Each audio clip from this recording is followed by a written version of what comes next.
ગુજરાતમાં અંતરિયાળ આદિવાસી વિસ્તારોમાં શિક્ષણની હાલત દયનીય છે। છોટાઉદેપુરના પાવીજેતપુર તાલુકાનું ઘાટા ગામ, જ્યાં બાળકો ઓટલા પર બેસી ભણી રહ્યા છે। 4 વર્ષ પહેલા શાળાની જર્જરિત ઇમારત તોડી પડાયા બાદ નવું બિલ્ડિંગ બન્યું નથી। બાળકોને સુરક્ષિત છત્ર ક્યારે મળશે, આજે પણ એક સવાલ।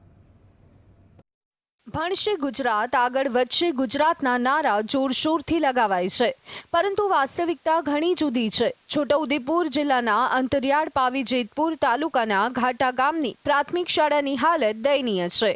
ગામના બાળકો છેલ્લા 4 વર્ષથી શાળાનું મકાન છોડી અન્ય સ્થળે અભ્યાસ કરવા મજબૂર બન્યા છે।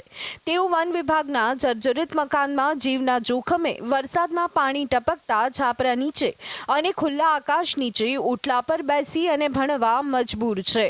શું આ જ છે આદિવાસી વિસ્તારોના શિક્ષણ પ્રત્યેની પ્રતિબદ્ધતા?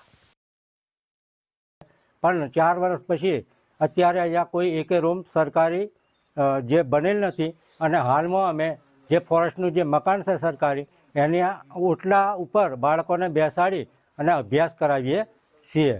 અને વધારે વરસાદ પડે તો બાજુની અંદર સરકારી આંગણવાડી આવેલી છે, એ આંગણવાડીની અંદર અમે બાળકોને બેસાડી અભ્યાસ કરાવીએ છીએ। 4 વર્ષ પહેલા શાળાનું બિલ્ડિંગ જર્જરિત જાહેર થયું અને તેને તોડી પાડવામાં આવ્યું। શું આ 4 વર્ષનો સમયગાળો એક નવી શાળા બનાવવા માટે પૂરતો નથી? બાળકો આવતીકાલનું ભવિષ્ય છે, પરંતુ તેમને બેસવા માટે એક સુરક્ષિત છત પણ નથી મળી રહી। વન વિભાગનું જર્જરિત મકાન, જ્યાં અંદરનું શાળાનું સામાન ભરેલો હોય અને બાળકોને બહાર ઓટલા પર બેસાડી અને ભણાવાય, તે દ્રશ્ય સર્વ શિક્ષા અભિયાનની પોકળતા છતી કરે છે। ગ્રામજનોની માંગ છે કે વહેલી તકે શાળાનું બિલ્ડિંગ બનાવવામાં આવે, પરંતુ છેલ્લા 4 વર્ષથી માત્ર ટેન્ડરિંગના નામે તેમને તારીખ પે તારીખ મળી રહી છે। અને આવા બાળકોના અભ્યાસ માટે ખરેખર વંચિત રાખવાનું કામ અમારા વિસ્તારની અંદર ચાલે છે, કેમ કે ઘાટા ગામ છે, અંતરિયાળ ડુંગર વિસ્તારની અંદર આવેલું છે, તો ખરેખર શિવાળાના ગામોને આવો લાભ સારી રીતે મળવા જોઈએ। અરે હવે 4 વર્ષથી સ્કૂલની કોઈ પણ રિકવરી આવી નહીં અને 4 વર્ષથી શાળા બની નહીં।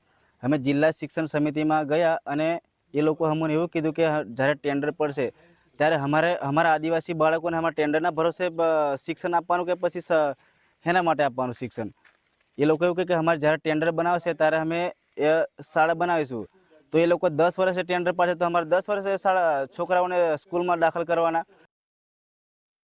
જ્યારે ચોમાસામાં વરસાદ પડે અને વન વિભાગના મકાનમાંથી પણ પાણી ટપકે ત્યારે આંગણવાડીમાં આશ્રય લેવાની ફરજ પડે છે। 30થી વધુ બાળકો માટે જ્યાં 2 શિક્ષકો હોવા જોઈએ, ત્યાં માત્ર એક જ શિક્ષક ભણાવી રહ્યા છે।